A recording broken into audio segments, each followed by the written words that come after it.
Salut la famille des influencés, ici l'influenceur 2.0. L'heure est grave, l'heure est très grave.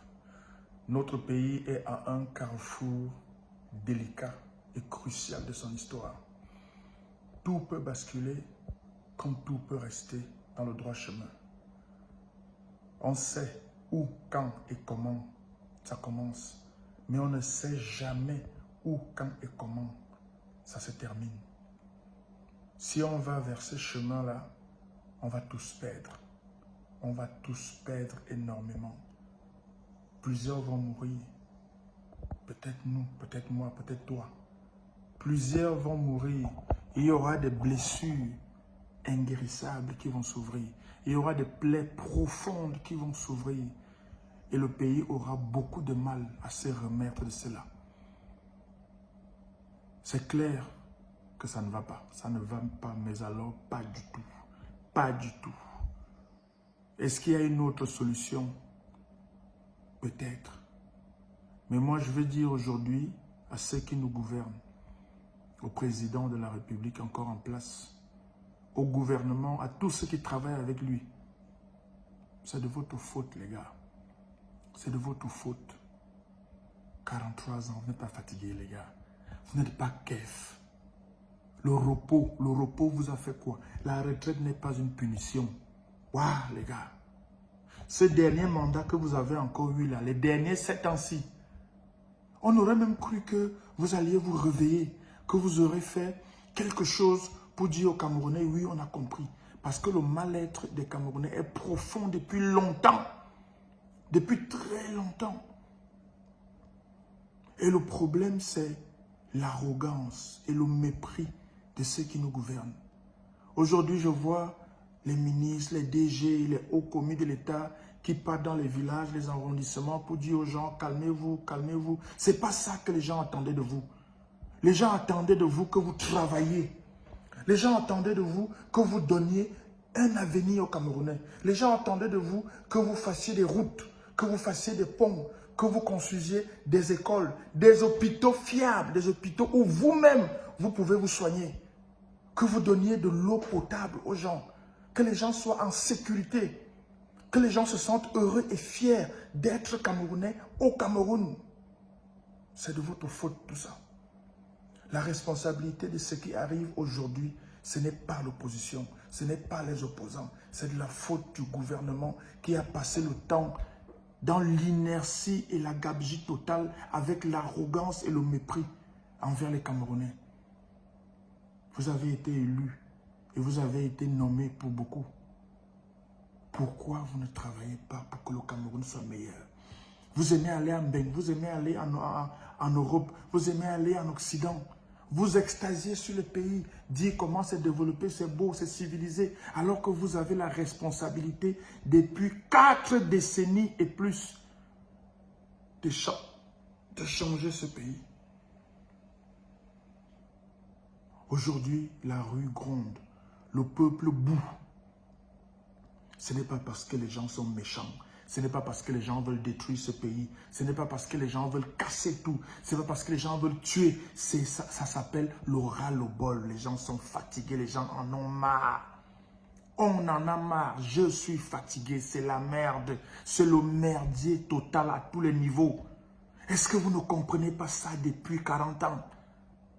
Et depuis 2018, même hier là, avec cette élection qui a été hautement contestée, hautement contestable. Vous avez eu le temps pendant ces 7 dernières années de changer la donne. Mais ce n'est pas ça votre souci. Ce n'est pas ça votre souci, les gars. Aujourd'hui, les gars sont en mode saté. Les gars sont en mode saté parce que beaucoup n'ont pas d'espoir. Beaucoup n'ont plus de confiance en vous. Monsieur le Président sortant, la confiance a disparu depuis longtemps. Même quand vous changez de gouvernement, quand ça vous arrive, quand vous faites des réaménagements ou des aménagements ou des réajustements de gouvernement, ça ne sert à rien.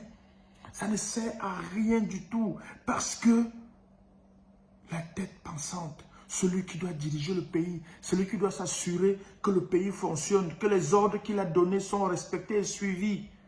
Est-ce qu'il fait ça, Monsieur le Président? Est-ce que vous nous gérez? Est-ce que vous nous gérez, Monsieur le Président? Même pour votre propre campagne, depuis 2018, vous faites seulement une ville et vous rentrez.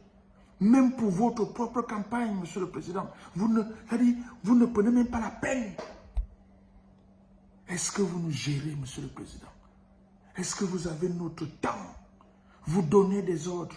Vous nous dites que vous donnez des ordres. Vous donnez des instructions. Vous avez mis en place des projets. Est-ce que vous surveillez ces projets? Est-ce que vous vous assurez que les projets que vous avez lancés sont menés à terme et bien menés? La plupart de vos projets n'ont pas donné, sinon tous ou presque. Ils n'ont pas donné, Monsieur le Président. Ça ne donne pas. Aujourd'hui, le peuple gronde, la rue gronde. La seule chose que vous allez faire, c'est nous envoyer l'armée. Nous envoyer les gens en tenue pour tirer sur les gens. Est-ce que c'est une solution, Monsieur le Président? Depuis toujours, c'est la même solution que vous avez. Envoyer l'armée, envoyer l'armée, envoyer l'armée. Est-ce qu'il n'y a pas une autre solution, Monsieur le Président? C'est vous qui avez les clés pour désamorcer ce qui est en train de se préparer là. C'est vous qui avez le pouvoir pour désamorcer ce qui est en train de se préparer là, Monsieur le Président. Je ne veux pas aller dans la rue. Je ne veux pas que les gens aillent dans la rue. Je ne veux pas que les gens cassent. Je ne veux pas que ce pays brûle. Monsieur le Président, c'est vous qui pouvez arrêter ça. Faites ce qu'il faut pour arrêter ce qui est en train de se préparer là. Personne d'autre n'a le pouvoir d'arrêter ce qui est en train de se préparer là. Et à vos gouverneurs, vos ministres, vos DG, ceux qui nous gouvernent. Aujourd'hui, vous venez dans tous les villages, tous les quartiers, parler aux gens, parler aux gens. Est-ce que vous avez souvent le temps de ces gens-là? Quand la période électorale passe, est-ce que vous avez le temps de ces gens-là? Est-ce que vous gérez ces gens? Quelqu'un a dit récemment, un ministre n'est pas comptable devant le peuple, mais devant son patron. Mais aujourd'hui, on voit les ministres venir parler au peuple directement. Vous venez nous parler maintenant pourquoi? Vous venez nous parler maintenant pourquoi? Alors que l'un de vos collègues a estimé et a dit que vous n'êtes pas comptable devant le peuple, mais devant votre patron. Messieurs les ministres, allez parler à votre patron. Allez dire à votre patron ce que les gens vous ont dit dans ces villages-là. Si vous les avez même écoutés, parce qu'on vous connaît et on se connaît. Est-ce que vous écoutez les gens? Vous venez dans ces réunions avec le sous-préfet, le préfet, parfois le gouverneur, pour intimider les gens. Vous croyez vraiment que l'heure est encore aux intimidations? Vous voyez, vous voyez la rage que les gars ont là dehors? Vous venez encore pour intimider les gens, pour dire non, oh, force restera la loi. Ce n'est pas ça maintenant là.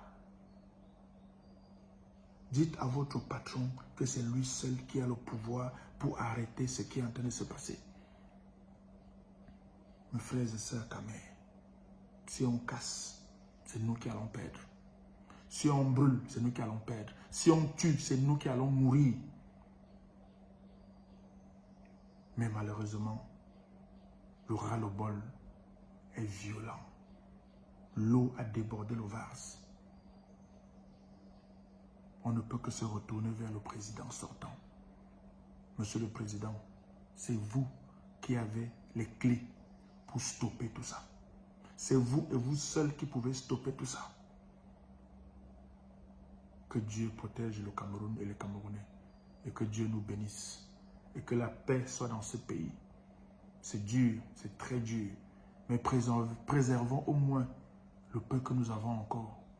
Le peu que nous avons encore.